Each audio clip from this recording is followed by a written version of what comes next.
Hello and welcome to the Music Production Podcast. This is Brian Funk, also known as AfroDJMac, and I'm here with Animus of PerforModule. How's it going, Animus? Pretty good. How's it going, Brian?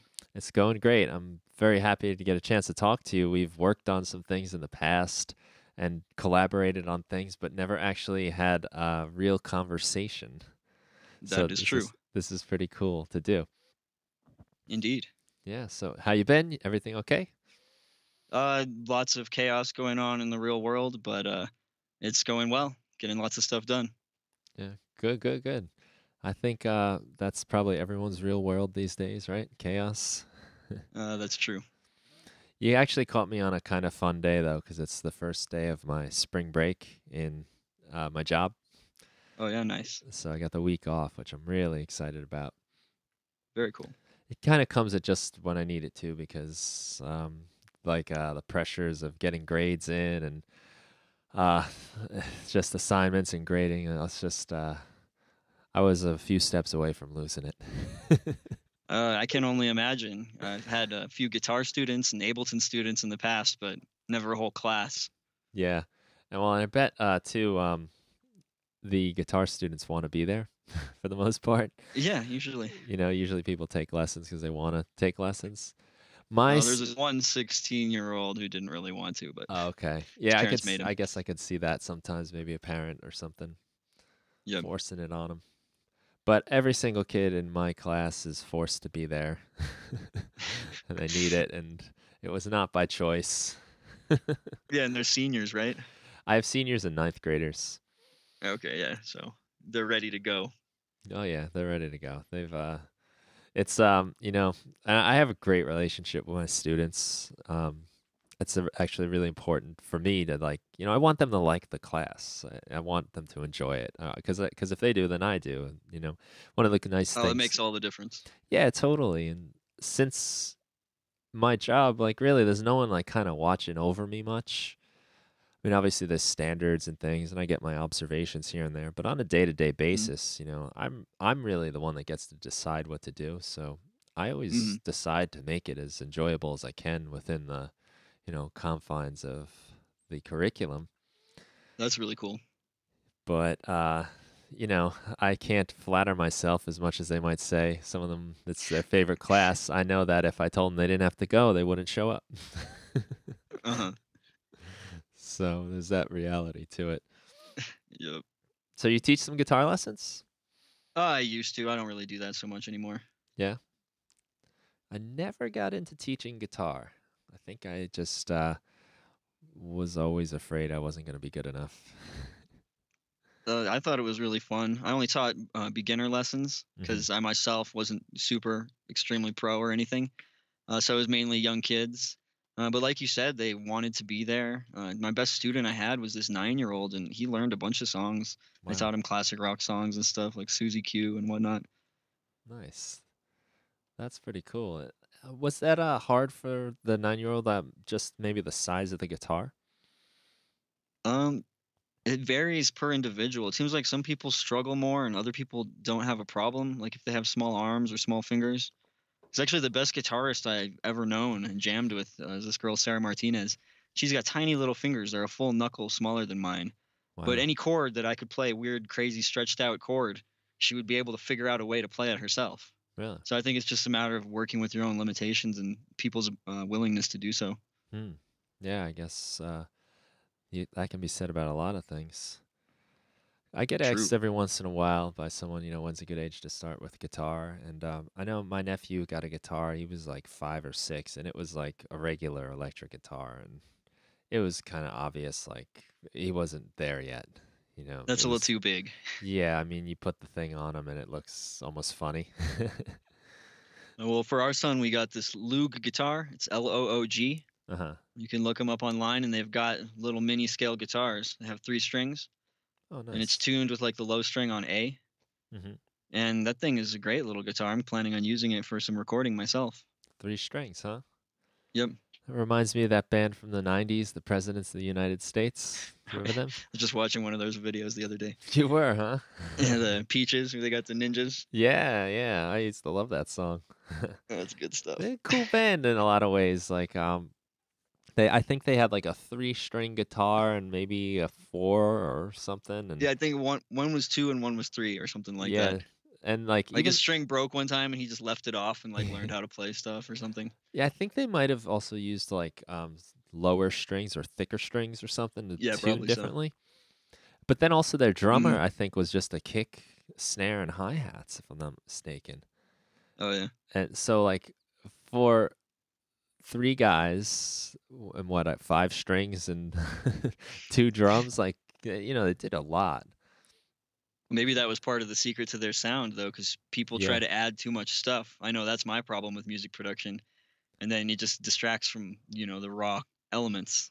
Absolutely. That comes up a lot all the time for me, and I'm always aware of it, and I'm always unable to resist.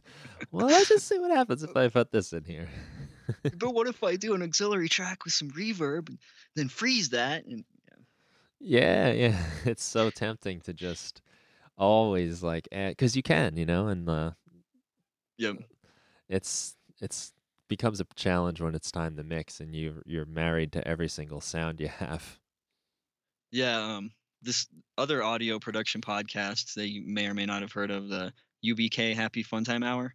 I Uh, like to listen to that one a lot, and that's one of the recommendations that he gave is they always talk about how when they're mixing stuff that they're given by people, they use the mute button. They just straight up take certain tracks out completely. yeah. And like you said, I'm married to it. Like I'm too. But that was in there. It must have a reason for being there. I have to Uh-huh. leave it there.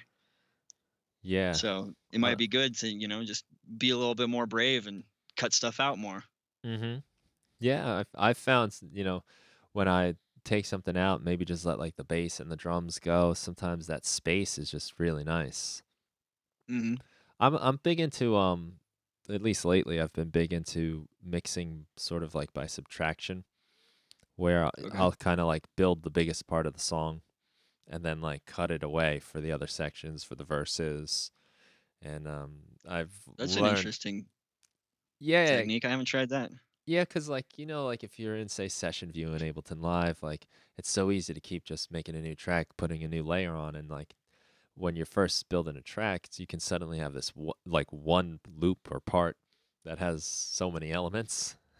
Mm. And then if I don't have other parts, I'll stretch it out in the arrangement view and then just kind of delete, little sections of the song. Just, To space it out and then yeah, highlight the individual elements. yeah, cut out the different clips until things start to sound cool. Very nice. Yeah.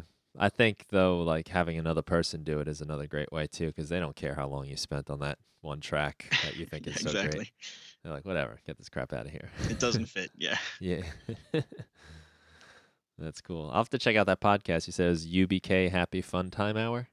Yeah. Okay, cool. Yep. Never heard of it. But I'm always on the lookout. I Oh love yeah, that one's great. listening. They're really silly and funny, but also have really lots of really great advice. Cool, cool. I like when people aren't afraid to be a little silly and have some fun. Sometimes art gets taken way too seriously all the time. Definitely. So, you've got some impressive collection of work here between PerforModule and what you're doing with Isotonic Well, Studios. that's pretty much PerforModule is what I'm doing with Isotonic. Yeah. So Okay. So, yeah, you got the blog though, performmodule.com. yep. So, anything you're working on now? Yes, actually, there's this idea I've had for a really long time and never quite implemented it. And then this morning, I figured it'd be a good idea to open up Ableton and get myself in that mindset a little bit before the show. So I actually implemented this idea that I've had, which is dynamic panning. It Uh-huh. splits the signal into left and right, and then makes sure that their volume is neutral. So you've got then two chains split up inside the rack, and then each one you've got just one knob. It starts in the center, If you turn it to the left, it pans to the left. If you turn to the right, it pans to the right. But instead of panning by moving your position, what it's doing is it's expanding one side and compressing the opposite side. So, like if you move it to the right, Ah, it expands the right half channel and then compresses the left half channel. So your stereo movement, it'll actually create movement in the stereo. Like if a drum hits, then that will make it move over more to whichever side you panned it towards. that's So it's interesting. yeah, I've had that idea a long time ago and figured out how to implement it and finished the rack this morning. So I don't know Nice. what I'm gonna do with that one. You're so you're basically playing around with the dynamics of each side of Yeah, the track? yeah. So think about instead of panning by just moving the stereo position over or cutting out one side, like let's say you have a guitar on the left, Hmm. piano on the right. Normally, if you pan to the right, uh, the guitar is just going to go away. So with Okay. the you could do stereo panning where the guitar moves over to the right, and then you got both of those instruments on one side. But with the dynamic panning, what it's going to do is if you move to the right, then what did I say was on the right? The guitar. That one is going to expand. It's going to have an expander on it, so it's dynamically increasing the volume. But there's a compressor tied to it with the same settings, but in the opposite on the other Okay. side. So your piano is going to be going down. So it's kind of like side chain compression, I guess, but with the material on itself. Hmm. That's cool. That's interesting. I'd like to hear how that sounds. It kind of sounds like a chorus that's transient reactive a little bit. Yeah. That's cool. I haven't heard of anything like that before. Well, that's what I like to do is come up with ideas that, to my knowledge, no one's done yet, and then implement them. Yeah. Well, that's awesome. And you finished it today, you said. Yep. Cool. We'll have to be on the lookout for that. You have to let us know when Well, maybe we could release it as a freebie to go along with this podcast or something. wow. Now there's an idea. And that would not be our first collaboration on a freebie together. That'd be like the third or fourth, I think. Yeah, so what we got we did the vinyl Snackler not too long ago, which Hmm. was the collection of different vinyl samples and making our adding some nice life and dirt to our tracks. Yep. And I also did a cassette snackler with subaqueous. Oh, did you? Yep. Nice. I've It's worked with kind of the Isaac too. same concept, like instrument you can use to play the tape hiss. Oh, okay. That's cool. The I'm gonna make sure we get a put that in the show notes here so that people can see that too. That's pretty cool. Oh yeah, Yeah. and then I think you released one of my PMX instruments. Yep. Wasn't it the brass? Brass. Yeah. And we did a Zelda song for the demo for that, I believe. Yes, that's true. Yeah, that was some cool stuff. The brass is very nice.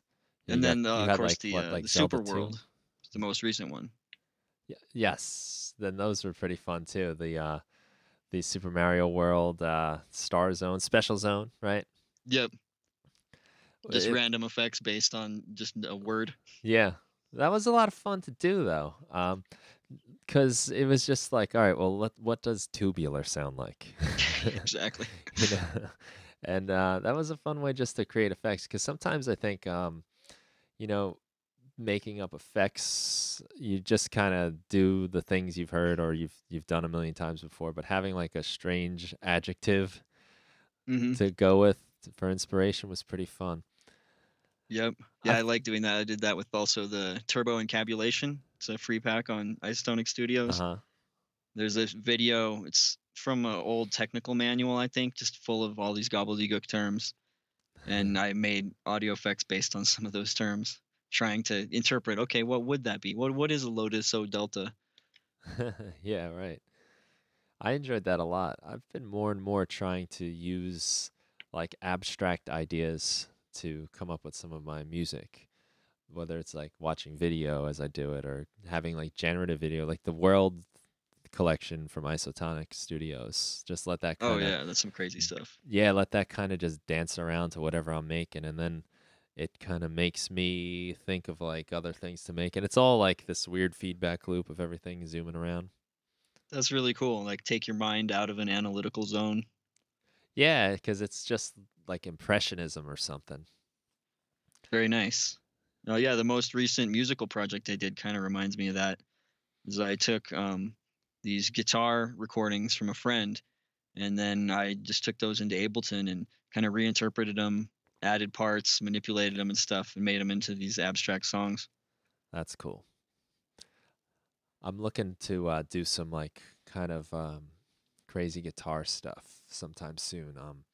Where you know, I guess whenever I play my guitar, I always think that it's going to be like this, like these are the chords of whatever I'm doing. But I want to kind of just play some guitar, maybe just like jam for a while, you know, just Uh-huh. hook up an amp, maybe some effects, and just play and record it. Not necessarily any concrete idea, but then bring that file in and kind of look for the little parts that I can chop up and manipulate. Oh, that sounds really cool. I came across a recording I did in the early days of using Ableton Live, or it could have even been. It might have even been when I was still using Logic, even because when I started using Logic, I was like getting really into just chopping things up, especially drums and like kind of glitching them out. I'd seen Uh-huh. like these really great tutorials from Triphonic. Brian Trifon was doing some really nice tutorials there for a while. And he was always showing you how you can like make all these crazy drums by chopping things up. So I was doing it with guitar, and it just came on shuffle on the iPod uh, the other day or a week ago or whatever, and I was just like, well, that was really cool, you know. So sometimes I find like I feel like I'm advancing so much. I've moved on so much further than I used to be. And then I'll hear something I did in the past. I'm like, oh wow, that's like light years ahead of what I'm doing now. Oh, that has totally happened to me. Like, like the first album I did, and it was really rough and all that. And then the year later, I hated it, never wanted to listen to it again. And then 5 years later, like you said, a track comes up on shuffle, and that's actually pretty damn good. I like that. Yeah, it's a funny feeling. It's like you feel proud of yourself, but almost like, uh-oh. I'm Wait, not good at assessing my own self. yeah, did I used to be better than I am right now? Because I know Yeah, but for it does me, happen. We get stuck in ruts and where we think we know more, and then that becomes a new rut, and you get stuck in that. Then you got to get shaken out of it. absolutely. I know for me, like with all the kind of computer-based music I've been doing, I've noticed some of my guitar chops have been, withering a little bit. Oh yeah, And I'm definitely not as good as I used to be, but I figure if I get back into it and practice every day for a couple weeks, I'll probably get myself back up to the level I was at, I which I find it plan to does do come for more back recording. fast. But Yeah. It comes back fast. I do see that, but I've noticed. I was just playing with my buddy today and playing just a song, simple 6/8 feel, mm, and I was like, wow, I haven't strummed in 6/8 in a long time, and like I'm sloppy. I can feel it. Like it feels awkward, and I gotta work on that a little bit. yep, it happens. Yeah, so that's definitely something I want to do with the guitar, chopping it up, reimagining it. So lots of cool stuff here from Isotonic. Make sure everyone listening, go check out Isotonic Studios and under PerforModule. Lots of cool stuff, great effects, and interesting stuff. Like you said, stuff you don't really just find everywhere, Yeah, which and I is what I always like specialize about your in work. just Ableton native stuff. Like sometimes I'll use Max for Live devices in there, like envelope followers, but it's Hmm. all going to be stuff that comes with the packs you can get for free from Ableton as long as you have Suite. Yeah. So most of the other Isotonic Studios people do actual Max for Live devices, which I've dipped my toes into a little bit, but I haven't actually created a full device to release. So yeah, just so that people know out there, the PerforModule stuff is all Ableton stuff that most of it's just based on Ableton racks that are cleverly arranged. Yeah, that's something I thought was cool about what you're doing because, like you said, Isotonic is very Max for Live heavy, and you're kind of rounding that out a bit with stuff Mhm. that you don't necessarily need Max for Live for, which is Yep. great. There's a lot of cool stuff on that site. I'm always happy to see what's coming up next. Yeah, there's always stuff coming out. It's crazy. There's so many talented people. Yeah, great team that's really been built up over there by Darren. Yeah, but Darren is awesome. Yeah. Yeah, I've had the pleasure of working with him a little bit and doing conversations and stuff. I hope to get him to talk with me on this podcast at some point. Oh, I'm sure he will. I just heard him talking to Darwin Gross on Art Plus Music Plus Technology. So he was just on that podcast, and that was a lot of fun to listen to. I have not checked that out yet, but I plan to. Yeah, it's one of the newer ones, I think. That's a great podcast. I love it. I was on it once, so Oh of yeah, course I love nice. it. Very cool. So obviously it's my favorite. Well, I got to say, this is the first podcast I've ever been on. Oh, cool, cool. It was So on radio show one time, and that's about it as far as nice. audio radio stuff. Yeah, I guess a show like this is probably not going to be on regular radio anytime soon. I don't think, anyway. I could be wrong. I'm sure I'm wrong. Usually Maybe some really hip FM station will pick it up. You never know. am. Send you a message. Yeah, maybe. Then I'll have all these like rules I got to follow. It's not worth it. So, speaking of like all of the stuff available, and I am definitely a bit of a junkie for downloading the things that I can find. We were talking a little bit before we like officially went on air. I need one of those like on air signs in front of my room. I Here, just assumed we were recording from the start, so. no, no, that was like pretend. But like, there's so much stuff to get, and we were talking a little bit about organization and Yes. making use of stuff that we've downloaded. And I'll, I said this to you before, but I want to say it so people can hear. One of the posts that you said was actually your most popular, how to Yes. organize user and plugin presets like a boss in Ableton Live 9 Yes. using the hidden architecture. I send that out to people all the time. I send it That's out on awesome. Thank you. my Berkeley online classes, and sometimes I play the role of, I guess, like unofficial tech support for people. Do tutorials, and like people start asking you questions, and when it comes to organization, that's usually what I send them. I send them to your site because that's something, when I was looking at it, it helped me out a lot too. And I never knew like that if I created the folder structures that I would be able to just keep things inside the sounds part of the browser, which was really helpful. Awesome. That was my whole intention, is to be helpful to people. Yeah, you got me, and you're helping me through helping other people too. Very cool. It's easier than explaining right here. Go check out this. Yeah, it's really nicely laid out and much more effective than us trying to ramble through. Yeah, I guess for the listeners, I could go over that real quick. So basically, after Live 9 came out, I was messing around and I wanted a way to unify the factory library content and the user library stuff that we download and we make ourselves and save. And then I discovered that if you make a folder with the same name as one of the category folders that's built into Ableton, like mixing and mastering, for example, and then you put stuff in that folder, then it shows up in the factory library as well. And then that also works for the instrument presets under sounds. So you go to ambient and evolving. So if you want to save like your favorite synth preset from your favorite VST synth as an Ableton rack, then you could save that in a folder, ambient and evolving or whatever. And then that shows up inside your sound folder. And so to me, that was really useful because I get frustrated when, I'm looking for a compressor and then, oh, there's compressors in this folder, but then there's some other compressors over in this other folder. Then there's some other ones over in this other folder. And this pack has some in here. I just wanted everything to be in one place. So that kind of solved that. And there are ways where you can go even beyond that and make your own custom category folders, but it gets more confusing. So I don't really recommend that to the beginner who's just trying to figure out how to organize their stuff. Hmm.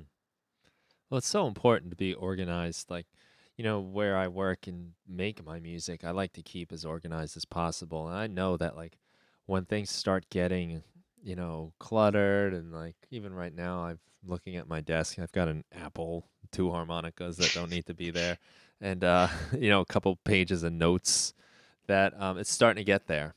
But if my physical space looked anything like my sample folders, I'd probably be on that TV show Hoarders. And I'd probably be one of those cases where there's like rodents dead and petrified underneath all of my files. you know. Um, so you sent me this incredibly detailed and almost intimidating spreadsheet of your channel strips and the focus that you have for each one and the different devices that are in it. And it looks like you are like the most organized producer I've ever seen. Oh, Looking I at don't know this. about that. Well, I mean, if you just maybe just show people just this spreadsheet, you might be able to convince some people. Yeah, I guess we could put it up publicly for people to check out as a link. Oh, cool, But cool. yeah, so I could explain that, I guess. So this I'd came love to from hear my. about that because I could All use right. a organizational kick in the ass. So as a hoarder myself, especially audio plugins, I'm a sucker for the free stuff. So I always go and find all the free plugins. Like a Bedroom Producer's blog is the greatest resource. Oh, I love that. And Yeah. then there's sales too that they'll have. You know, they'll be, oh, check out this from Plugin Alliance. It's a $300 plugin. It's only $40. Oh, I got some extra money. So I've nabbed a few of those sales here and there along the way, and then some of those companies, you know, once you sign up to their email list, they'll send you freebies every once in a while. I've got a couple from Slate and stuff like that. So I've Mhm. got this massive collection of all these VST plugins, and I'm obsessed with, after I get one, you like analyzing the response of it. I use Hofa, Hofa, or Hofa. It's a German company. Their IQ analyzer. It's like the best analyzer plugin. You can Hmm. actually analyze before and after. So you can drop the plugin in between two instances of it and see exactly what it's doing to your audio, whether it's perfectly neutral, high cuts going on, whatever, even with the phase and stuff. So I'll do Nice. that with every plugin, and then I'll save it as an Ableton rack, like as neutral as I can get the settings. And then I'll organize that according to that organization system we were talking about before. But then when it actually comes time to mix, or I'm working on a song or mastering or whatever, and then, you know, okay, here I'm working on this piano part. What compressor should I use? I'll check out this compressor. That might be cool. Let's test this compressor. Let's test this one. Before you know it, like 2 hours are gone. You're just testing out compressors and EQs, trying to find out the best one to Oh, and mix it this piano part or whatever. sort of Because, you know, embarrassing you waste have of all these time. options. You want to find out which one's the best, right? Yeah. Oh, yeah. I've spent so much of my valuable and precious time doing those very things. So what I did was I brainstormed a lot, and it's changed a lot, but I think I've got like the master system pretty well set out, and I can always modify it if I need to. But I made a bunch of category or channels, I guess I call them, and they're everything from kick drum, uh, cymbal, snare, percussion, tom or tribal drum, and different types of vocals, lead vocals, background vocals, airy, background vocals low, etc. Even bus ones, guitar bus, drum bus, vocals bus, and I've got a channel for each of my guitars that I own. So like my guitar Wow. that I call Seuss, my Strat, I've got a strip for that. There's actually two of them, one for when I'm playing soft and one for playing hard. And Nice. then like my SG type guitar, I've got ones for that, and for my acoustic guitars, etc. And then for all those sounds categories in Ableton, I've got one for each of those too. So for exotic, experimental, pad, plucked, mallets, etc., synth lead, all these categories that are built into Ableton, each one of those is a channel too. So that kind of integrates it with the previous existing system. And then also for like orchestral stuff, I don't have every single orchestral instrument because then I'd have hundreds of these channels. So I have them like brass, strings, winds, etc. And then so if I'm mixing like a piano or whatever, I'll just go to piano, and I'll drop that. I created a channel strip, and they're all saved in Ableton. And then I drop that in, and it has each one of these. I made up like based on the four elements. So earth, water, air, and fire. So Okay. fire is your saturation. So it's going to have some sort of saturation plugin in there, or distortion. And then earth is filtering. So it's going to have the ability to do low and high cut filters, because I think that's important on any audio track. And then also an EQ. And then water, that's your dynamics. So you're going to be a compressor, maybe two compressors, maybe transient designer. And then air or ether, that's your space, where you have reverb, delay, chorus, stuff like that. So that's set up with each plugin is only used one single time in the entire spreadsheet, with a couple of exceptions. So I'm actually using all my plugins at some point, but I don't have to think about what I'm going to do. So if I drop in the piano track, for example, let me find it here. I'm looking at it. I'm trying to find it too. Piano, it's down near the bottom. Piano and keys. So that one, it's going to have analog stage transistor at the very first. Max peak limiter is going to be the last thing. Those are both the saturation. Then it's got SciQ. I think that was a free plugin. State of Logic EQ. Then for my water, my dynamics, I've got Sleepy Time Transient Designer, and then the F670 compressor. And then for space, I've got convolution reverb, piano, and keys. So all my convolution reverbs are in categories too. And then OCD 4.3, I think that's a delay, and then piano verb 2. So I just drop in that channel strip. I've got a nice reverb that's great for pianos. I've got great compression. I've got transient control, EQ, all that stuff. And if I really don't like one of the plugins, I can just swap it out at that point.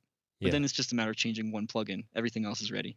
But you've got like kind of the basics that you may or may not use, and you can kind of adjust to the particular track that way. Exactly. Rather than that's kind of building a it long-winded explanation, so hopefully people can follow along a little bit. Yeah, well, I guess the short of it is you've got a list of all of the different types of instruments that you generally use, and then you have a certain plugin to accomplish either saturation filtering, dynamics, or some sort of space. And this lets you this is so you've decided like every single plugin, these are all the plugins you own, I guess, right? Yeah, pretty much everything. And that I'm counting the Ableton devices as plugins too. Yeah. So like Ableton Saturator, that's a plugin, etc. And this makes, I guess this is great too, because it helps you realize that you've, you're using the stuff you actually have on your computer, and you're not just keeping stuff that never gets used. Yep. And I might only use the EQ 1 or 2 times, but I know I'm probably going to use it at some point. Yeah. And if I do some epic song where I've got many, many layers, which hopefully the idea is to get good enough at mixing where I can accomplish that without it sounding like mess, then you would actually use a lot of these strips, if not most or all of them. Yeah. And then I've even got one set up for mastering, because I'm doing mastering a lot lately, and my mastering strip will have different things come and go. Sometimes I route through the analog output, and after all of this process, I've basically settled on the stuff that I always use. That's the best stuff for mastering, like the best plugins that I have. Right. Which mainly is Tokyo Dawn Records plugins, because they're so good. Nice. Yeah, this is cool. This is an inspiration. It's in that like you can move forward now. I assume you're doing this as you go. It's not like definitely. As you get a track. Oh wow, today I have a flute, so let's make our channel strip. Well, it kind of was at first, but now I've got this thing figured out where it's cohesive within itself. Because then the other aspect is I've got columns in the spreadsheet for low cut, focus, and high cut. So they're all preloaded with a low cut and a high cut and a focus filter, where if I just like turn up the middle EQ band, it's going to be set on that, so you can have a boost on that one frequency. So, and those they're all planned kind of together. So if I change one thing, I might have to change something else, because I only want to use each frequency once, is the whole idea. Right. So all my instruments are cut at different spots, so they're all highlighting different frequencies. That was a bit of a breakthrough for me with mixing, when I realized that you can only have so many things in any given frequency range. So you can't have like everything be super bassy. Like I would want to like record a track, and I want my guitars to be beefy. I want my kick drum to be heavy, and the snare is going to be fat. And yeah, you can't turn down the bass. That's not acceptable. Yeah, and it's just all of those terms are relative. So like a fat guitar only sounds fat next to a thin guitar. Yep. So it took me a long time to like understand that, and that it's more about like the contrast and the way the guitar sounds next to something else that makes it sound fat. Oh yeah, me too. I still struggle with that a little bit, especially with the mid range. Yeah. I find that if I can think of like, all right, it's almost like I think of it almost like a canvas. I visualize like a painting. You know, you can't put everything all the way in the front left corner. You know, you Yeah. have to spread things out. So if your front left corner is, say, your low end, you can't have everything with a big emphasis over there. You got to move things around. Well, yeah, And and then they'll overlap and obscure each other too. yeah, and what you said about like the high and low cutting is was a big thing in realizing that I need to cut all of my low end out of a lot of my guitars because I want my bass and my drums to be there. Yep. Yeah, I It, remember back in you were talking about in one of the other episodes using a 4-track tape recorder, and I did that too. And yeah, I'd try to figure out ways to be able to get extra tracks on there and stuff, and get tons of extra hiss. And then I'd play it on just my regular little tape player all the time. And I thought it sounded fine, and then play it in a hi-fi system, and there'd be all these low thumps in there. Where the heck did those come from? yeah. Just didn't hear them. True, true. Yeah, I always loved that though. Like there's the 4 track has like this magical element, you know, the cassette tapes where Mm. once you start layering a few tracks and then if you I had one that you could bounce 3 tracks to the 4th track and then you Oh, could nice. have the 3 tracks open, but everything you did on the first 3 tracks are now mixed on the Uh-huh. 4th track. They're stuck glued together. But then you can go back and record some other tracks. And you only get to do that so many times because you lose the quality. Hmm. But after like doing it once and maybe even twice, you listen to it and all these like strange harmonics would start showing up and it would sound like there's another instrument going on here. It was just like this magical thing when you bounced your tracks over. It was like some like, you know, cassette tape instrument pops up. It was like a maybe like a little pad almost in the background. Yeah, different than digital summing. Yeah, yeah, because it's I guess maybe because the space is limited on a tape. There's actual space it's going on. Hmm. Whereas, you know, Yeah, so there's some physical like compression and distortion and yeah, harmonic saturation happening. exactly. Whereas like, you know, if you have like a you're inside of your DAW, your track 1 is completely isolated from track 2.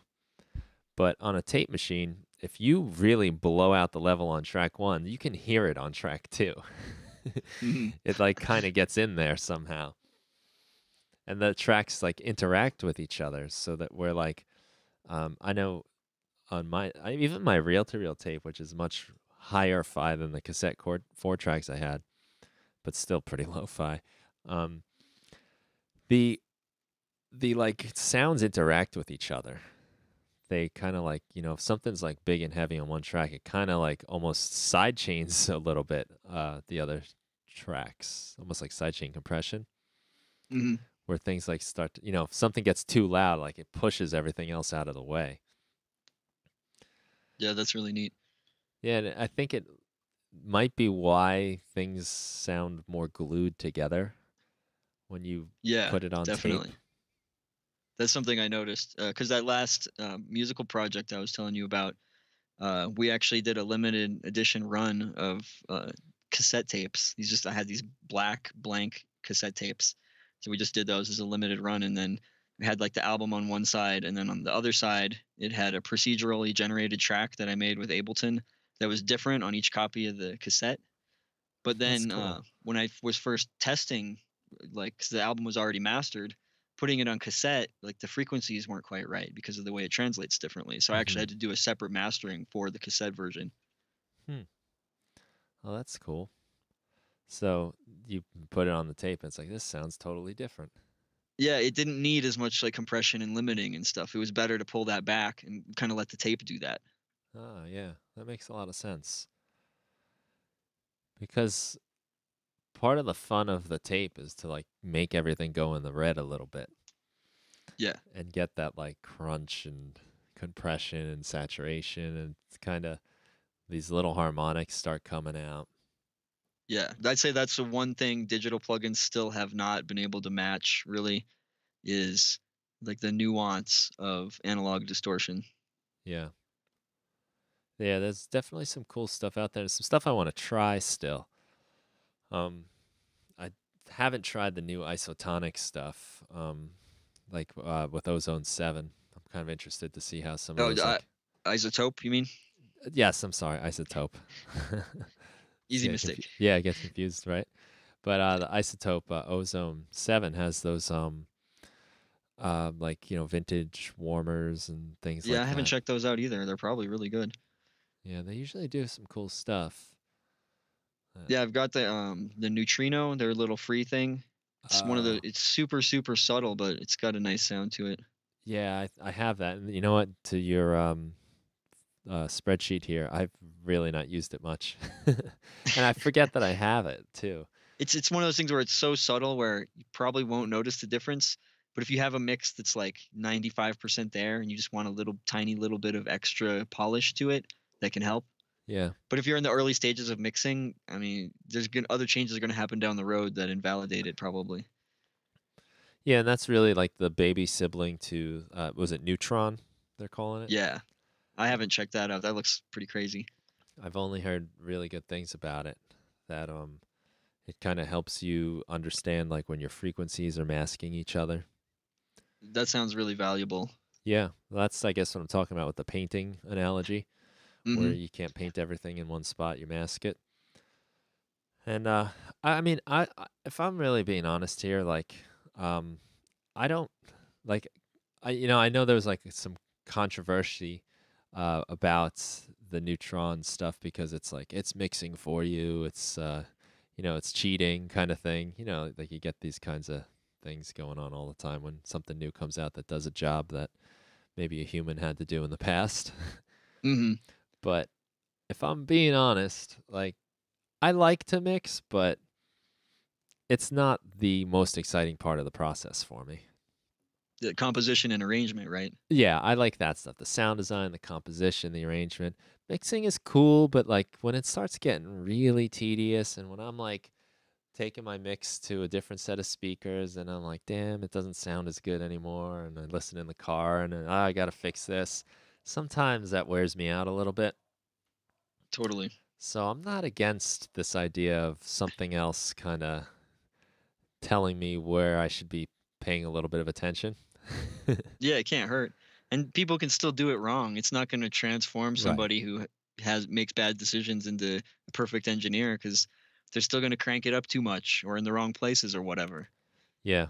Yeah, using your ears is still the most important thing you can do. But to have Yep. maybe like something say like, "Hey, why don't you try this or watch out for that?" I would love that. Yeah, well, that plugin that I talked about earlier, the IQ analyzer Yeah. by Hofa, is that's done that for me because I analyze everything with it, and it really gives me an insight into what's actually going on, especially with plugins. Because people release plugins and they won't say everything that's happening. Like, oh, it's saturation, it's a preamp, and then you drop it on there. And you're like, well, it's actually got a low cut up to 150 hertz in there. That Uh-huh. would be nice to know, but you didn't tell me. Yeah. Yeah. So I it doesn't matter what they say. I just drop that in and I can figure it out. If it's doing something weird to the phase, I'll be able to see or whatever. Yeah, this looks like I'm looking at it on a web page. It does look like a very nice analyzer. Got the keyboard down there, which is cool. Yeah, that's one with analysis. The opposite mentality I use than my elemental mixing, where I'm trying to have every plugin in there. The analysis plugins, basically, I just use that one instead of a bunch of other plugins. Because in order to replicate the functionality of that one plugin, I'd have to have 3 or 4 other ones, and it would be more setup and everything. Yeah. So that's an instance where I found a favorite and I'm gonna stick with it. Mhm. Right. Yeah, that's cool. I've learned an incredible amount by just putting an analyzer on a track, even just listening to music and watching the analyzer Oh yeah. move around. And the one inside a live, the Spectrum or even just EQ8, Mhm. the way that when you hover over a frequency, it tells you the note. Mhm. That has been so valuable. Like understanding that like the low E string on a guitar is 80 hertz. Yep. And you And can see how much harmonics are generated by something too. yeah, all that low end, you still get a lot of low end in the subs when you play the low E. And I've learned I can really cut that stuff out because it's really just kind of rumble getting in the way. It's Yep. like the dirt that adds up in all of these tracks. if you have a whole bunch of guitars, now you're adding all that together, and it Hmm. makes your mix cloudy. But Yep. seeing that and just watching like songs I like, even just on the analyzer to see what's happening and where things are, has been one of the best things I've done for my mixing. Yeah, I like to analyze songs like from different eras. Analyze a song from the 40s or from the 50s or Yeah. whatever, and different mediums too, like brought in on vinyl or brought in vinyl without the RIAA pre-equalization or whatever, so that you actually see how it's all bright and different things. Bring in tapes and see the frequency response on that. It Hmm. can be really interesting, like for mastering, because it's easy to just fall into, well, here's the perfect frequency curve. I actually have an Ableton rack, like based on the Goldilocks curve, and you could try to sculpt your song so it fits into that curve, and it's gonna sound pretty good. But if you actually go and analyze hit songs from over the eras, there are all kinds of different frequency curves. Yeah, oh, So yeah, I'm there's no right answer. Like this is the ideal amount of bass. This is the ideal amount of treble. yeah. It's is really like subjective. Yeah, I agree. I think that there is like I hear this a lot with people when I'm, teaching, especially my class with Berkeley online, that what is the right way to mix this track? What is the right way? And this idea of the right way, where it's there is no right way. Yep. It's totally up to you. And I've done tracks in the past where I wanted it to sound like it was coming off like a telephone, and the whole song would sound that way, and that was just the vibe I was going for, and that's obviously wrong to do. If we're talking about like a proper mix. You should never, ever, ever, ever, ever do that. Right, yeah, never ever. But that's where all the innovation comes in, is when you decide to do what you're never ever supposed to do. Well, I love stuff like that. Like if you're listening to an album and it's mostly modern mixed pop songs with a solid bass and everything, and they've got that one song halfway through where it's like a weird telephone ambient thing. It's a little bit quieter than the other tracks. That makes the whole album more artistic and Yeah. makes it more interesting and dynamic. Yeah, I think that's very important when you're thinking about album arrangement, almost like if you're trying to put some sort of like album together that's meant to be listened to as a whole piece, to just have that variety is so important. To have like the Yeah. slow track, to maybe like even like you said, like just with the frequencies that you're hearing, to give the ear a break and to make the next song that comes in big and loud sound big and loud because it came in after the quiet song. Yep. Or you could have an acoustic strummed song where there's no drums in it. Right. I love in the White Album by the Beatles, Helter Skelter comes on, right? And it's like the most insane song probably up until that point. Yeah. And it's just like bashing on the cymbals, loud guitars, screaming, yelling, and noise. And then that Blisters on the George, fingers. yeah, yeah. Then that George Harrison song, I think it's called Long, Long, Long. Uh-huh. It comes on after, and it's just this, like, so gentle, so quiet, and like the vocals are distant, and it's just like so soothing afterwards. Yeah, it's really hard to compare to the dynamics of the Beatles within their albums, Yeah, especially the later ones. yeah. There's a lot to learn there for Such sure. extremes, like almost heavy metal stuff, and then ballads and silly songs, and just the whole gamut. Yeah, I remember reading an article with Paul McCartney talking about writing Helter Skelter, and I think he said, I don't remember if there was a specific song, but he was saying like the Who, maybe it was Pete Townsend talking and saying like they just recorded the heaviest song they ever recorded, the loudest song. And before Paul McCartney even heard it, he's like, I want to do a loudest song I can do. And they did Helter Skelter. That's awesome. Yeah, I think yeah. it worked. Oh, yeah, that song is great.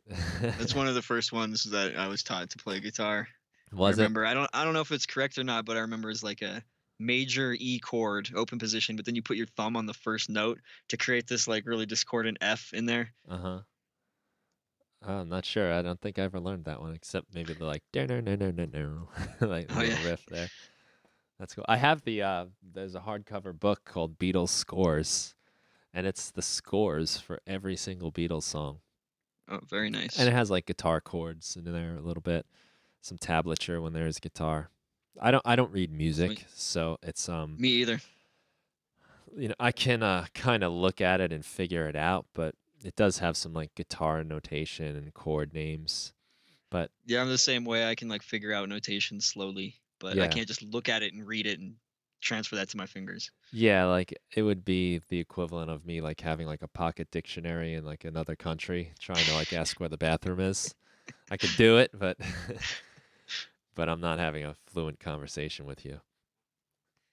But that book is amazing, and like some of the things they did, just the chord changes, and it's just like wow, you think this is a simple song. This is, some of the early stuff that you think of as just like kind of simple pop rock songs, and they just throw in these chords and you're like, what? And it sounds Yeah, so that's good. one of the cool things. They'd use these weird jazz chord voicings and stuff, and I think that's one of the things that made their music stand out.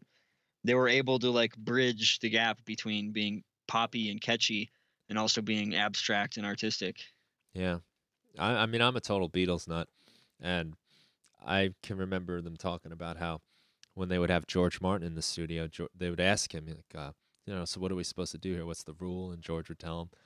And then they'd be like, all right, well, let's break it. And, like, one of the examples of that is in She Loves You.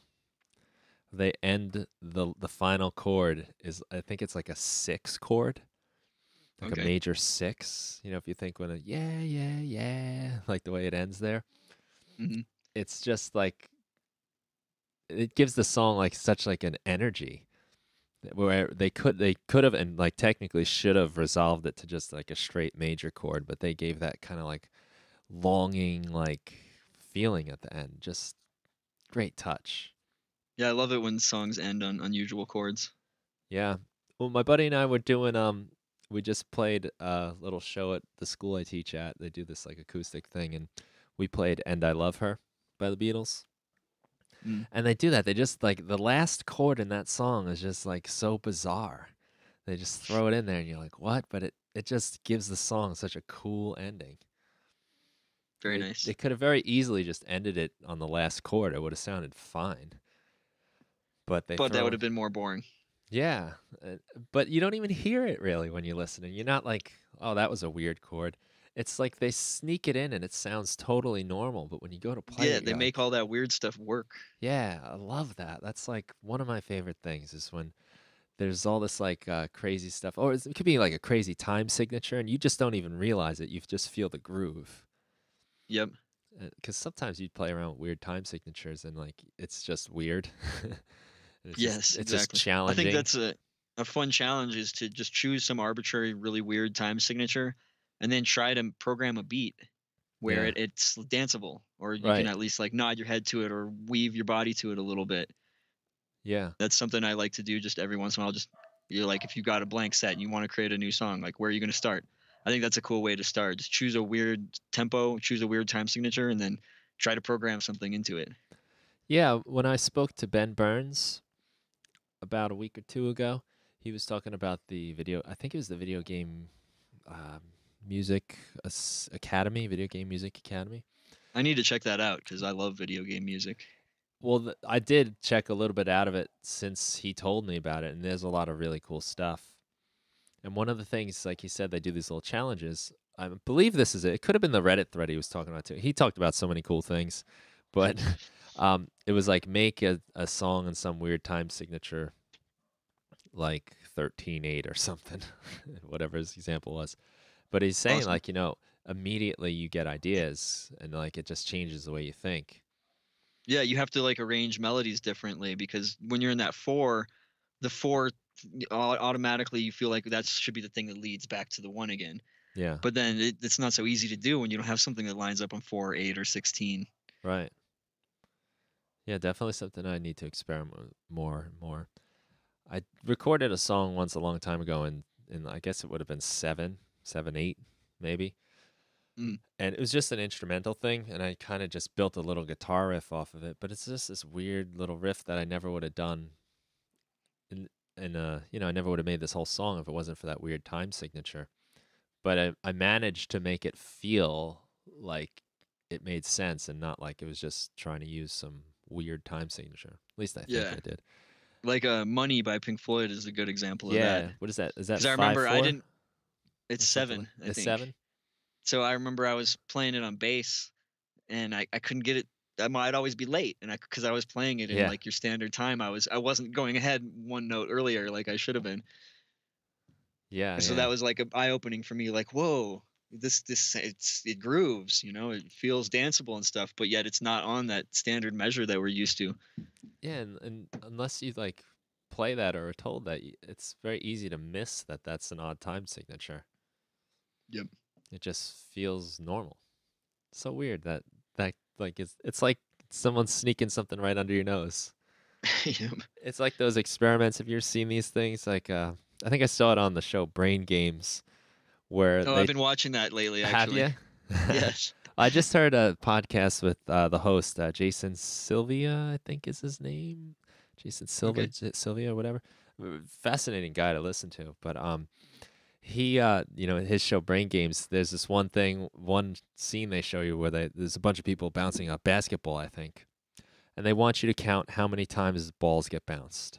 So say there's like 4 people bouncing basketballs, and you're counting, you're watching, and then they're like, "All right, that wasn't the real experiment. Watch this tape again." And you watch it again, and like in the background, there's a guy in a gorilla suit dancing around, and you don't Yep. even see him. Your mind just Because you're so totally, focused on the other stuff. yeah, like it's like anything could be happening, and your mind is focusing on this one little thing. It just gets slipped under your nose, right in front of your eyes.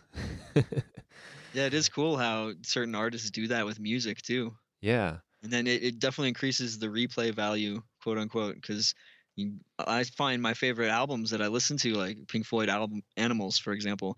If mhm. I sit down and listen to the thing on headphones, I'll probably pick out something I didn't notice before, some little guitar lick or some layer, some percussion. Right, right. Yeah, there's like all this extra.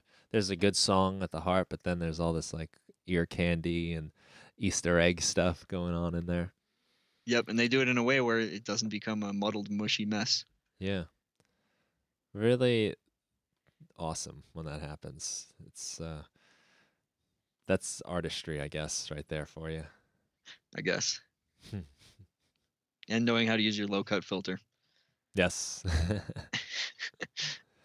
the all important low cut filter.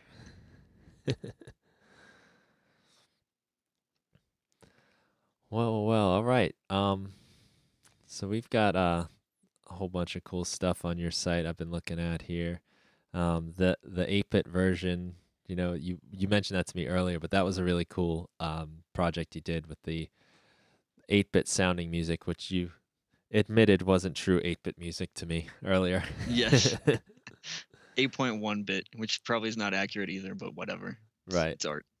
Yes, but that was cool, the collaboration there. Yeah, on the odd time signatures thing, some of the tracks in that we use some weird time signatures and have some overlapping time signatures where like one percussion part will be doing 4/4 and the other one will be in 6 or whatever. Oh, nice. Because Charlie Milo, he plays bass and he does lots of like really crazy progressive stuff, weird time signatures, and he's a genius. So yeah, we just had a lot of fun with that one. That is cool. That's something I want to play with more. My brother-in-law, Anthony, is a drummer. He is a very good drummer. He's an engineer. He's studying engineering and like crazy physics in college. Sweet. So he is like, very mathematical, very logical mathematical guy. And he was showing me how, and I didn't even know this at the time, that inside of Live you can set up your different clips to have different time signatures. So he was showing me like, I guess this, I'm not sure if this is technically polyrhythms. I did a video once saying how to do polyrhythms in Ableton Live, and I got yelled at because I wasn't technically doing polyrhythms in the comments. Whatever. But either way, though, like it was a cool rhythmic thing to do. Yeah. But Multiple rhythms. The word fits, I think. yeah, I mean, I'm not classically trained or anything, so I may every once in a while mess up my terminologies. But he was showing me how you can do you can have like a section or just a clip that has 7 beats to it, and that clip will go on with its 7 beats, and your other, clips that are 4/4 or whatever it is. Hmm. And it's Well, yeah, and you can also emulate that like polyrhythms, I guess, or whatever, with by unlinking envelopes. yeah, So you could have like a volume envelope, unlink that to a different length. Like your clip could be 7 long. You could unlink your volume envelope to 5 long, and then every fourth beat you bring your volume envelope all the way down. So you've got two different patterns overlapping within the automation inside itself. yeah, that's a trick I like to use a lot with the unlinked envelopes, so that I can take, say, a 4-bar loop and make it sound much different because it's changing so much over the course of many bars using the Hmm. automation. Yeah, There's and in Beats mode, if you have a clip in Beats mode, you can do that with the sample offset. So your like patterns are changing. Oh yeah, yeah, yeah, and you can draw those, repeat the different parts of the phrase. That's a Yeah, good that's tool, the something I almost sample always offset. do when I'm setting up for like a live show. I haven't been playing live much lately, but if I have drum clips in there, I'll try to set that up where they're going to be doing slightly different random stuff, pseudo random, as it Mm, goes along with little changes. And yeah, usually I'll have like I'll unlink the envelope and then make it way longer and make sure it's on a weird number so it doesn't loop perfectly in sync. And then every once in a while, like drop out a beat or change a beat. that's cool. I love doing like the weird number of loops. Maybe like it goes like 12 and the others are 16, and then there's one that's 20, and just to get those offset things, and so that when it loops the next time it's not looping the same way. Hmm. There's like Exactly. different interaction.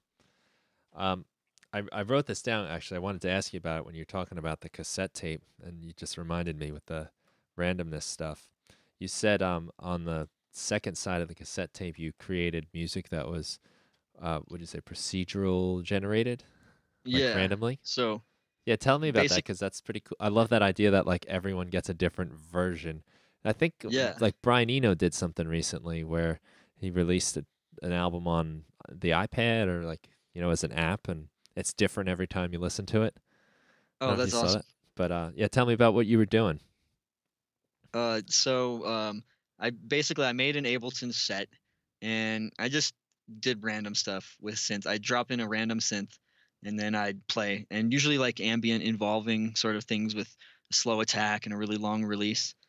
And so I had like I think about 30 tracks, and then I'd play a synth for a while and then go make another track and do that on the second one, where as the first one was kind of fading out, the second one would come in and there was some overlap going on. So Hmm. all these MIDI notes were like programmed in, but then for each instance that I would render it, I would change the instruments and I would Ah, change a MIDI filter on it, which would change what key the notes would only be filtered into a certain key, like E minor or G major or whatever. And nice. so then it would be playing the same notes, but they would be randomly changing because I now also had different devices, MIDI devices in there to like randomize notes and stuff. So like all the songs are kind of similar, but each voice of the instrument is different and the actual key of each song is different. So they kind of texturally have like different vibes, I guess. Oh, that's pretty cool. Yeah. And it So was like 23 minutes long, I think. So those are long renders. yes. So, And there are 13 of them. 13. I was just gonna ask Yep. you how many did you And the do? only people who get to hear them were me as I was creating them, and my friend who I made the album with, Brian Elio, and who's also known as Mob Individual. That's his music project, Uh huh. and the people who got the tapes. That's cool. That's something special. Yep.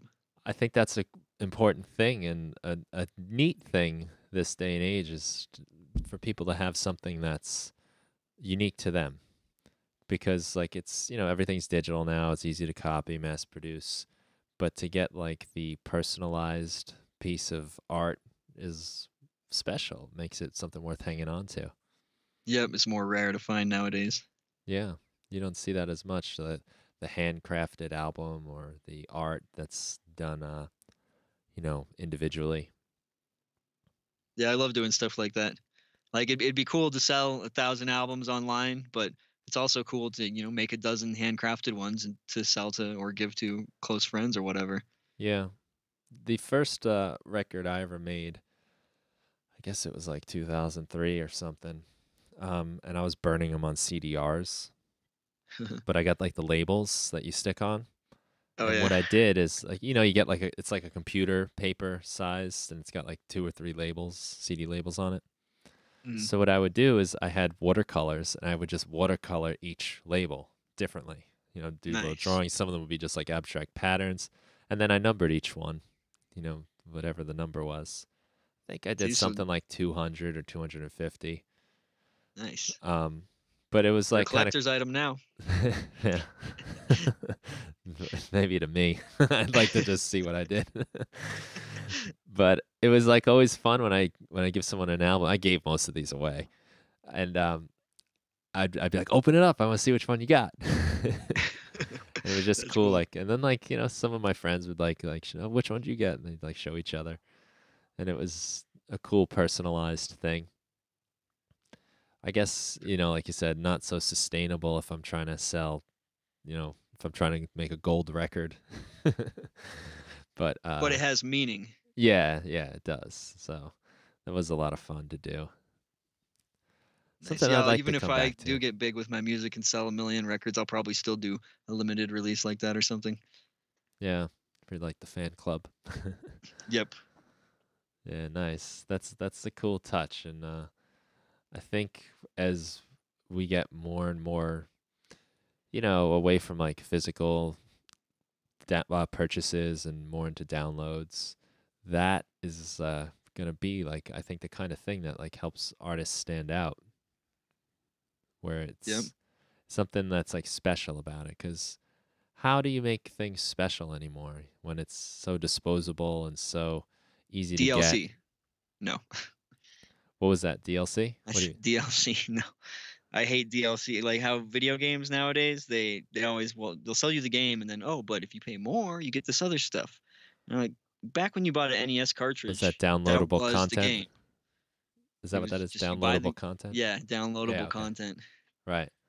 So Y- that was just like me digging at the industry how they do that. Even the new Zelda has that. Like Does it? there's some pass thing you pay $20 and then you get more stuff later, Oh, like no when they come way. out with it. And I'm like, I don't even know if I care that much. Really? I didn't know that.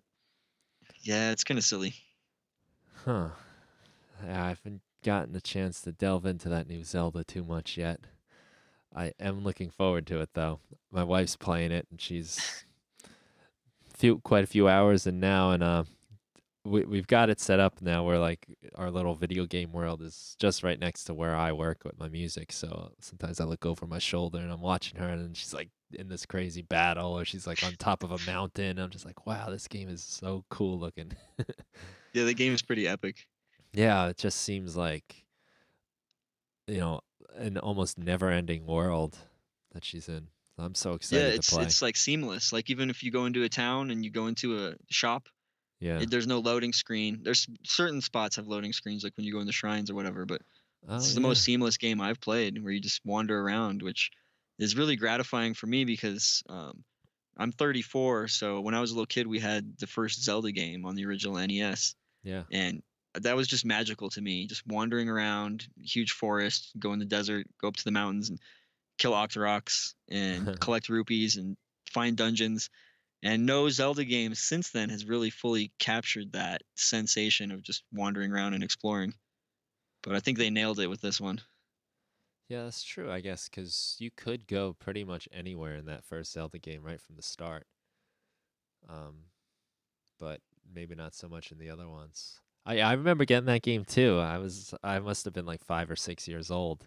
I'm 36, so right in the same time as you. And yeah, that was like just something else. And it was almost like at first, like, what is this game? Just nothing had ever been like that before. Yep, not even close. But yeah, definitely. You can still play that game. It's so much fun. Yeah, if I turn that on, the title screen that pops up with the music, just Ah, I mean, I get goosebumps immediately when that yeah. happens. What great music. And I'm noticing in the new Zelda that the music is sprinkled in. So Yeah, like it's speaking of procedurality, it's pretty much procedural. And the they've done that in some previous games where like you're wandering around, it's kind of like this ambient piano chords every yeah, once in a while. it's But so then you'll start hear sparse. this drum beat coming up. You're like, Yeah. "Uh-oh, an enemy must be nearby." Yeah, And then this melody will like smoothly blend in all of a sudden, and then the music's louder, and it's really brilliant how they do it. yeah, I've noticed that, and it's just there's not a lot going on a lot of the times, but then as things like pick up, the music goes along with it. Yeah, Uh, they ditched the whole theme music thing. yeah, and it's nice to like they just let like a chord carry the emotion of what's going on. Like you said, like just a piano chord here or there, and it really Yeah, just it's lets you really like, minimal, but then there's some like ambient, like it'll have this little touch of kind of a sinister sound all of a sudden, and then that'll fade away. yeah, really interesting, really nice. That's a really great game. I mean, just watching it, I haven't even played it much, maybe like a half I haven't hour. played it all that much. I'm a little bit of the way through, but I have friends who've already beaten it. So I'm Yeah. not anywhere near there yet. Yeah, even that original game though, just a couple years ago, my buddies and I were in North Carolina, like on the Outer Banks, and we were just like, living beach bum life for a week. And we'd go to the beach, and then like when we were tired, we'd come back in and we'd play Zelda, and it was our like purpose to beat the second quest of that game. That's pretty hard, It's actually. really hard. It's I really actually did hard. it. I think I was like 12 or something by the time I did, but I actually beat that. Yeah. Yeah, we did it. We managed to beat it in that week. Nice. But it was I a do remember there's challenge. this one of the dungeons in the second quest has a room where you're just trapped if you go in there, and you have to like kill yourself with fire or whatever. I don't know if we got to that. But yeah, there's It's just good if you missed it. it's some dirty tricks in that game. You're just like, what? You gotta like Yeah, walk through the wall and or those skull things that make you not able to use your sword. And then in the second oh quest, yeah. there's two different color ones, and you can't use your sword at all until you hit the other colored one. Yeah, that was I hated those guys. This brutally difficult game. But so satisfying when you win. Yeah, but and attainable. You can beat that game. Yes, it Like is doable. that's got to be a really tough thing for video game programmers to get right, I would think. That whole Yeah, because they're testing it over and over and over again, so they get really good at it. yeah, So they don't they lose perspective on how hard it is for the average person out there playing it. I guess that's why beta testing is so important. right. Yeah, how do you make it challenging enough that it it's hard, but not too hard, but not too easy where you just blast through it? Yeah. I'm pretty convinced some of those old games, like the developers didn't even make like level 3. They were just like, let's just make this game so hard that no one will ever get there, and we'll just cut Some the of those production ones for costs sure. down. I think I have George Foreman's KO Boxing on Super Nintendo. And you can't even beat the first guy. It's a I terrible game. It's so bad and the control's awful and you can't even beat the first guy. I'm convinced there's no second guy. I remember there was one when I was a kid. We saw the TV commercial, so I really wanted it, and we rented it. Abadox, I think it's called, and it just Okay. looked so cool. A side-scrolling shooter, kind of like R-Type or whatever. Right. And I never beat the first level. It was so hard. That's terrible. I But mean, then good. nowadays games will just walk you through everything. Now do this. Now press A. You completed the tutorial. Here's an achievement. Right. Yeah, sometimes there's a little too much hand holding. Yes. So I wanted to start doing this thing like with the show here. You're gonna have to be my guinea pig, unfortunately. Uh-oh. Just like a couple like little questions that I'll like ask anyone I talk to, really, Okay. and just to um, maybe get some collected wisdom on like what is effective uh, for making music and moving forward and all that. So Okay, I'm down. I I apologize if I'm putting you on the spot here a little bit, but if I could ask you, um, you've done a lot. You've made all these products people can download. You got your blog going. You've got albums you've released. What would you say if you had to boil it down to like one thing what would be like the one thing that is most responsible for your ability to get the work done and your success? Oh man, that's a tough one. Is that too like I'm thinking now like that's a hard one for me to answer too. I think it's that same old thing they always say, just show up. Just make Hmm. yourself do it. Like you're not gonna feel inspired every day. It's not gonna happen. You can't just wait till, oh, I'm feeling great. I'm so into it. I'm gonna do music today and then do it that day and then next day I don't feel like it. I'm just gonna watch brain games on Netflix all day. Even if you don't feel like it, just make yourself do it. Yeah. So I make sure I do something in Ableton every day. It doesn't matter, even if it's just pop it open and I've got a folder with synth presets I haven't organized yet. Because every synth VST I have, I try to save each preset as an actual Ableton rack and then save that into my library. So I have this one huge, gigantic master organization. But of course, I don't have a bunch of them that I haven't organized all of them yet because some of these VSTs have 100 presets. It's going to take me a while to do. So I might open up Ableton, burn through 10 of those, mark down where I'm at for next time, and then that's it. That's all I do in Ableton that day if I'm not feeling inspired. But more often than not, since I already have it open, after I do that, then I'll go and do on something else, or I'll come up with an idea like I did this morning for implementing dynamic panning. And so I think that's just the most important thing is to just make yourself do it, even if you don't feel like you have the inspiration. Like if you don't feel in the zone that day or whatever, just do something that's housekeeping. Just Mm. go organize some stuff or whatever, if nothing else. Yeah, that's great advice. Did you by chance read The War of Art? No. The War of Art, Stephen Pressfield. Sounds like you did after saying that. Um, I talk about this a lot actually, but it's a book about writing really, and he has this concept of resistance, and resistance is just anything that will kind of prevent you from doing the work, putting in the time. Uh-huh. And it could be, just you're lazy, it's you're not feeling confident, or it could be anything, just the whatever's going on in your mind. You decide I got to wash the dishes today. I'm not going to do this, you name it. Hmm. But he identifies it as resistance, and one of the things he says is that the difference between the amateur and the professional is the amateur waits for inspiration. The amateur waits until they feel it, like they want to do it, but the professional just shows up and writes. So I Hmm. mean, he's talking about writing, but it's it might as well just be a metaphor for any creative thing you want to do. And Yeah, it could his apply to anything. yeah, and he's just saying you got to show up. Like that's what the professional does. So what you're saying Exactly.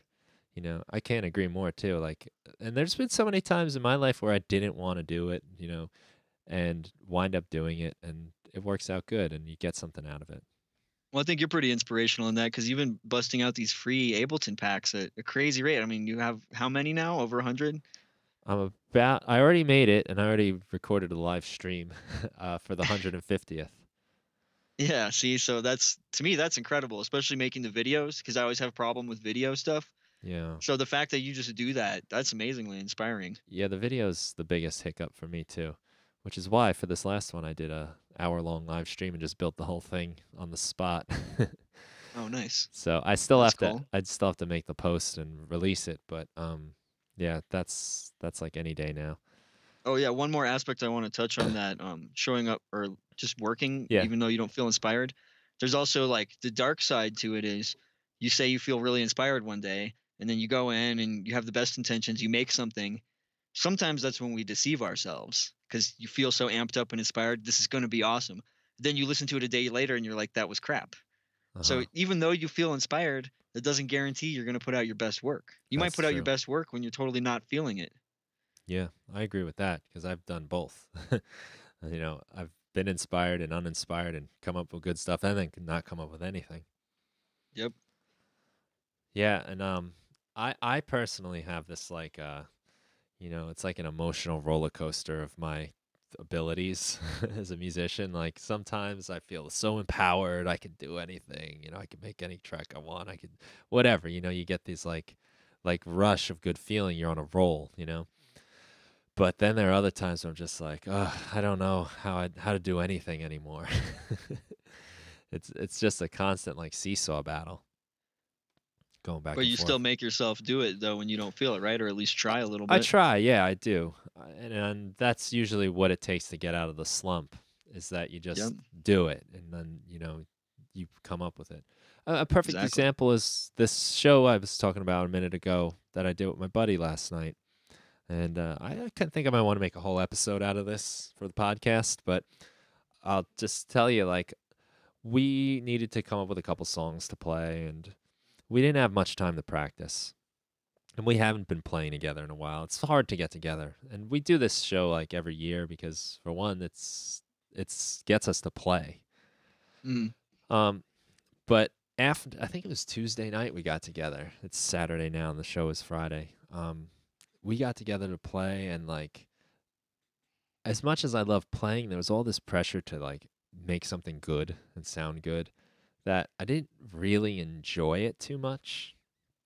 Uh-huh. And after he left, I was like thinking, like, man, we shouldn't do this. You know, we have no business going up there and playing. We haven't worked on anything. We don't know what we're doing. And I was like Uh-huh. kind of bummed, you know, like Because of how rough the experience was. yeah. I mean, in reality, like we had a great time playing. It was fun to play, and it wasn't like terrible or anything, but it just felt like kind of obnoxious to like get on stage with in my head, Uh-huh. you know, like for people's time. Yeah. But we decided on a couple songs to do and practiced them throughout the week separately. Got together last night and played a little bit before we left. And, you know, the show went great. And it was just like a great reminder that, like, you know, in life, your regrets are mostly the things you don't do and never really the Mm. things you do. And, like, by the end of it, like, we had a great experience, you know, talked to a lot of people and saw a lot of great music and got to just have a nice time together as friends too.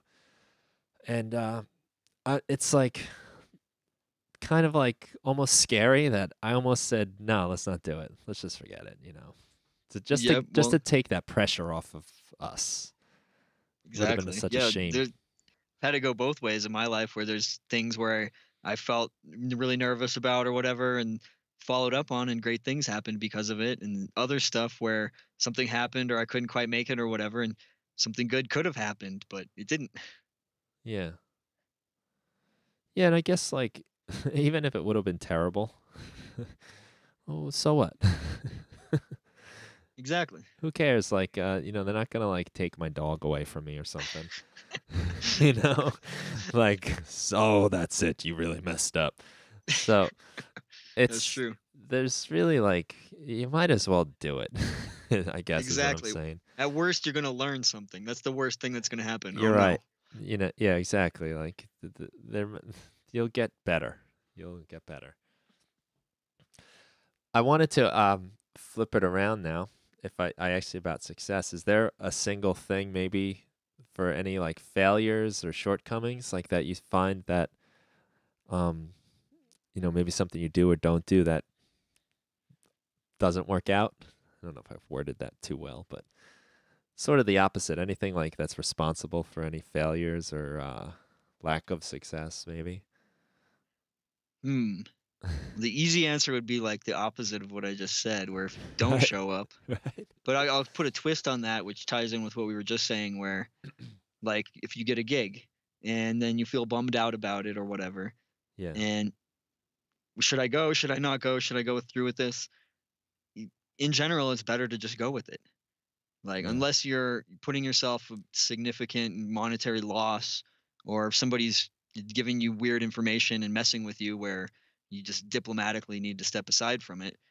In general, it's way more valuable to just go and do the show. I mean, there's people out there who would pay to play at a show just to have any live performance. They'd be ecstatic.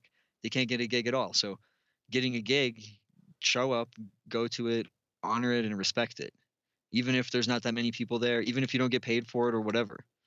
Like, yeah. don't let yourself get walked over by people. But also, just because something doesn't seem like it's going to be as good as you hoped it would be, don't give in. Right. That's very good. And that's something I've done a few times is flake out on show performances or cancel a show because I didn't feel good about it.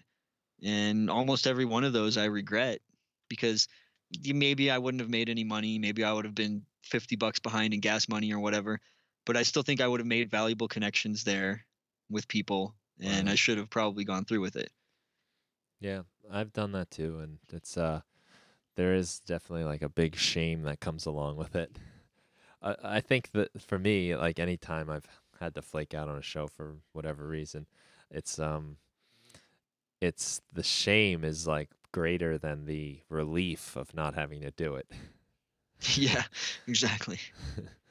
So that's pretty good. Except for those rare occasions, and I've seen this happen too in like local music scenes where people get taken advantage of. Yeah. You know, where artists will get booked constantly, not getting paid, but people are coming to their show. So the venue's making money, but they're not paying the person. Stuff like that, people need to communicate better, put their foot down sometimes. I agree. There used to be like a really nice local music scene, especially like all ages local music. And it was when I was about 18, 19 or so, it was really the tail end of it as far as I can tell. Where like you could just have like these free shows everywhere and people would go and like they would collect money for the bands. But it started to become like these like promotion companies where I am like started running these shows. And then all of a sudden, like the all ages shows are $15 to get in, and the deal with the bands are after the first 50 people, you then get like $3 a head.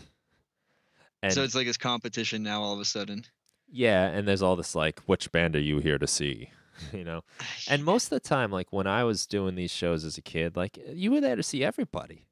You wanted to Yeah, just be at the show. There was like 5 bands you knew and 3 you wanted to check out, and um, it just like it divides the scene, I think, a lot. And like you said, it becomes this yeah, competitive thing, not like come to the show, it's who are you here to see?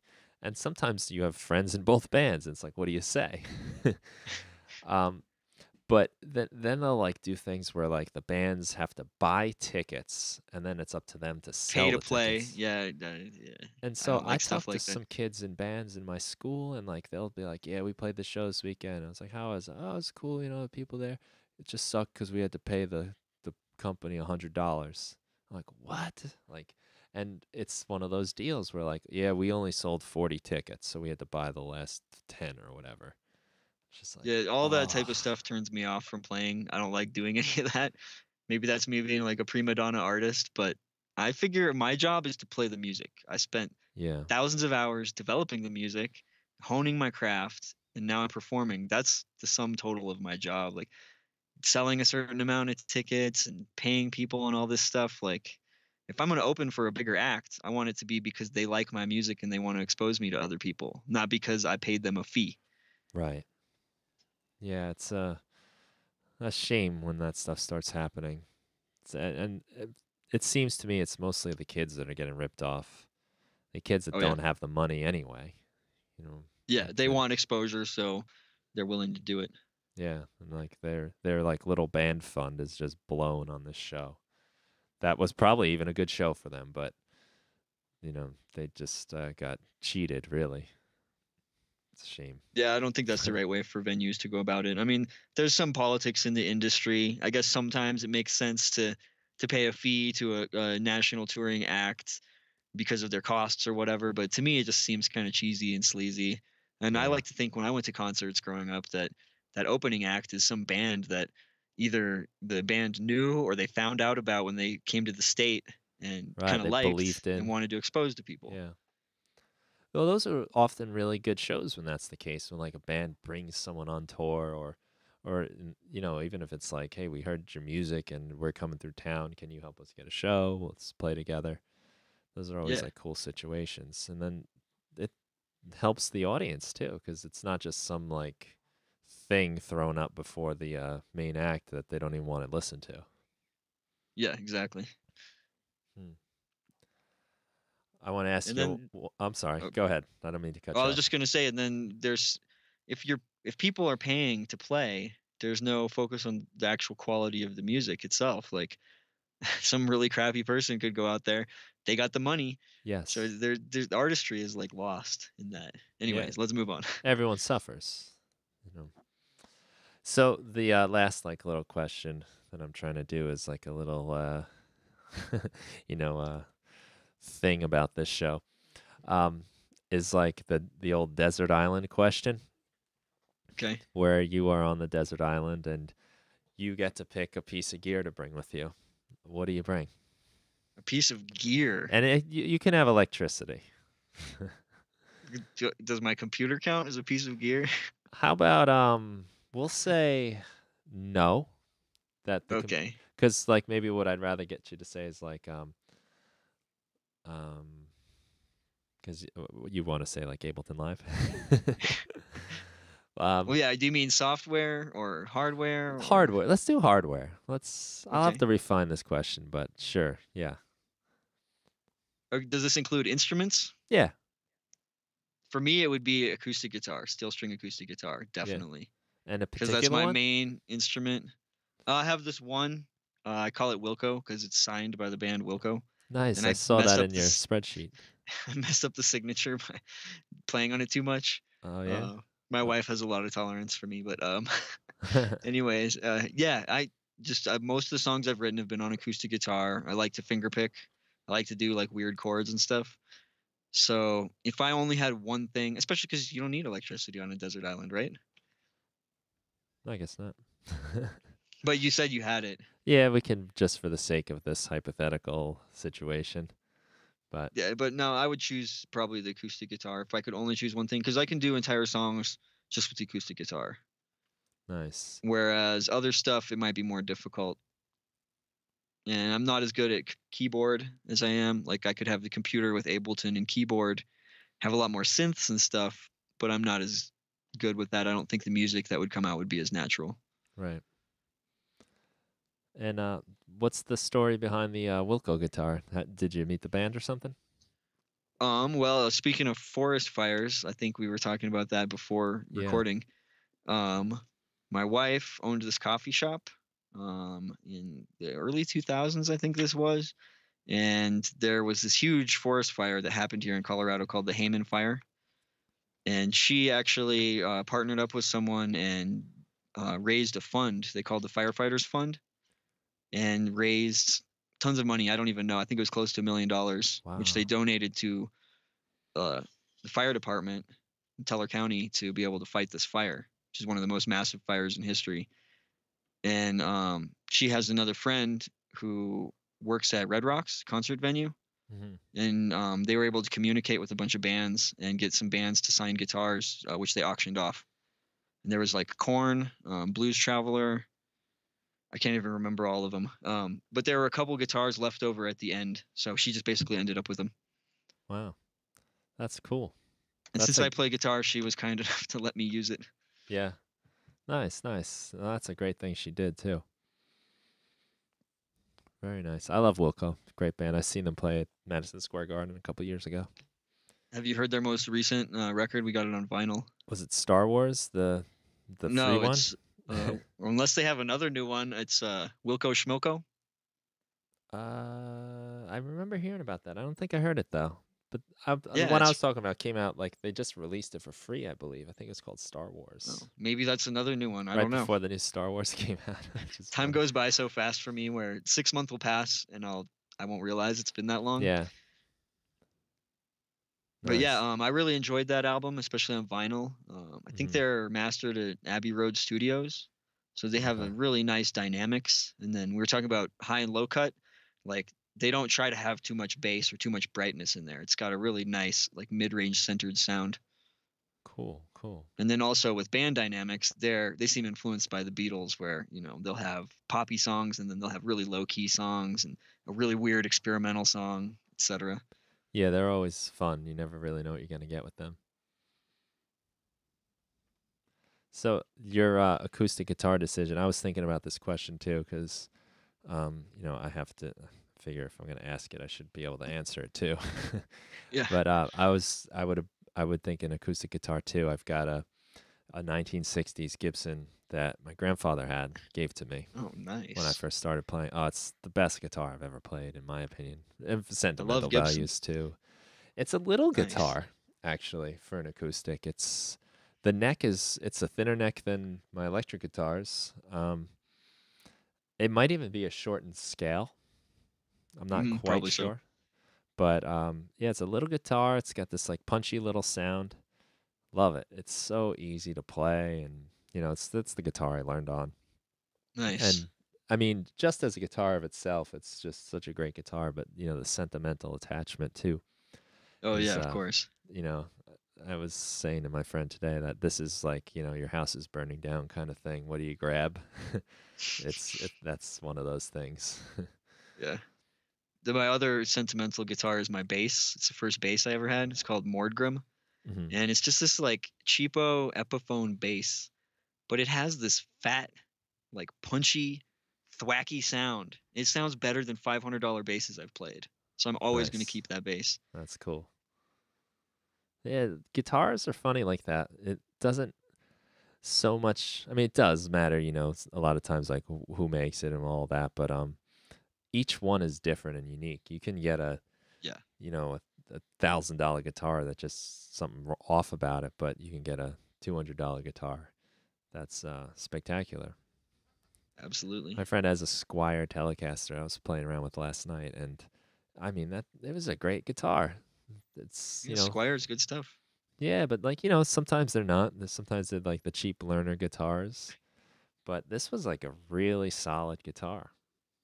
Yeah, that's what was surprising about my bass because that's what it was supposed to be. Was like the cheap learner thing. Like I was trying to learn, so I had to go buy something. It came with this little crappy amp, and with the instructional video and a strap. It was like 150 bucks altogether. I think maybe 200. But it's like one of the best basses I've ever played or heard. So funny. So funny how that works. I've got a little like Fender Bullet amp. It's probably like a 6-inch or 8-inch speaker, and it's it's great. It's just Small amps are good sometimes. yeah, it's got like a pretty like ferocious distortion, and it just has like a twang and a cut through, you know, like you can hear that thing. It's not even because Nice. it's super loud, it just the way it cuts through. It's Yep. great. Yeah, my favorite amp is this little crate, uh, VC15, I think it is. It's just a tiny little amp, but it's got a great sound and the distortion on it's awesome because it distorts earlier. Uh-huh. Like a tube amp, is it? Yeah, it's got the Yeah, so like the what's low that? wattage, it'll distort. Yeah, but it's got the actual tube in there. And sometimes Yeah. you can go in and then out. You can route it back out again with a Y cable. It's got this weird like a line out kind of. So I can just run it through the preamp only if I want, which I Oh, do sometimes. nice. That's cool. I bet a lot of things sound good through that. Yeah, it's really dirty and nasty. So like I'll go through my actual tube preamp usually, but for some things it's great. Nice. That's cool. Yeah, there's always like a place for everything, right? Exactly. All right, man. This has been a lot of fun to talk. I think we'll wrap it up now.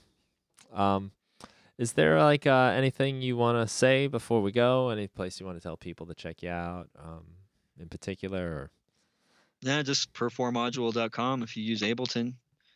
Check nice, out there's a bunch of freebies on there and there's also links to my sale packs at Isotonic Studios. cool, cool.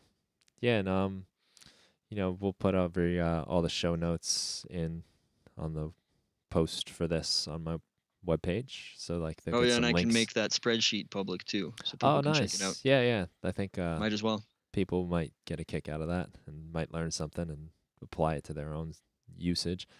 I don't know if I'm gonna be able to do that myself, but I think it. I think Probably it's not for everyone. yeah, probably not, but I do think there's some value to looking at it. You know, like seeing that and just like your thinking is pretty interesting. I really like the idea of like, you know, the focus frequency.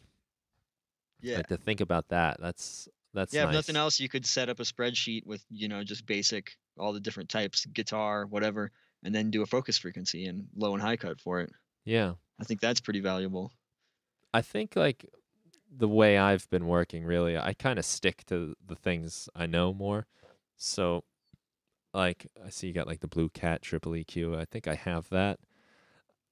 I did like a review for it a while back, and I got a copy of it, but I haven't really used it. You know, I'm like Yeah. more just like, you know, You use the stuff that works. yeah, and it's mostly just the stuff right inside of Live. Yeah, and I think that's good advice for most people. But just if somebody happens to be, a hoarder and Yeah. doesn't want to compromise on their hoarding, that might be give them an idea of something they might want to do. They might not want to split it up into elements like I did into four main types of effects, but they might want to. Who knows? No, I think it's good because I mean I have a lot of these plugins, like especially like the stuff that gets thrown away for free, you know, and or on sale. Like sometimes I'll get that stuff, but I don't always use it. And I think having like this list and just this idea, I think I'm gonna kind of try some of these things out that you have here, based on I like the dividing of the fire, earth, water, ether is cool. Cool way to think about it. Like the Yeah, and different another thing I elements didn't of your really sound. touch on was it's the effects are very carefully chosen. Like which Yeah, effect goes into which. Like I have the piano reverb on the pianos because yeah, obviously that's where it's most likely to be wanted to be used. yeah. I saw that. That's cool. Yeah, this does. It doesn't look like you just said, "All right, what am I gonna put here?" This looks very meticulously thought out. And some of them I had to change. Like some plugins it might have a low cut it doesn't tell you about, and then Yeah. I put it on this one channel strip, and but the low cut I want for that channel is actually lower than that, so it's cutting out more bass than I want. So like I had to swap that out for something else and Right. whatever. Hmm. Well, that's cool, and it really helps you learn your. I was gonna say gear, but I guess we can call the Plugins, plugins gear, right? sure, why not? All right, Animus. This is really fun to talk, and it's been great working with you in the past on our vinyl snackler we made together, which was a bunch of vinyl samples. We did our you really did this one, the brass PMX Yep. 300 was a really cool giveaway, and the Special World, which was based on Super Mario World. Those are all like a lot of fun to do and Lots of fun. unique stuff. I'll make sure that the links to all that stuff is in there too for everyone to see. Cool. Yeah, we'll have to do something in the future. Yeah, totally. I'm excited for what we come up with and what's next. And I look forward to seeing what you do with your work with Isotonic Studios and your music as well. Heck yeah, likewise. Thanks. Well, I appreciate your time, and we'll do it again sometime. All right, thanks so much for having me. Okay, we'll say like a fake goodbye for the show, and then we'll wrap it up. Okay. So thanks All everyone right. for listening. This is Animus Invidious. I hope I'm saying that right, right? Like I've got That's it now. it. You got it. Animus Invidious. Sometimes I want to say individuous, and I don't know. I get that a lot. Yeah, I believe me, That's okay. AfroDJMac, like AfroDJMac, and I'm not even a DJ. I should do a podcast about being smart about choosing your band name. Nor do you have an afro. Right. Yeah, there's a lot of problems. But yeah, thanks so much, man, and have yourself a great rest of the weekend. You too. Thanks.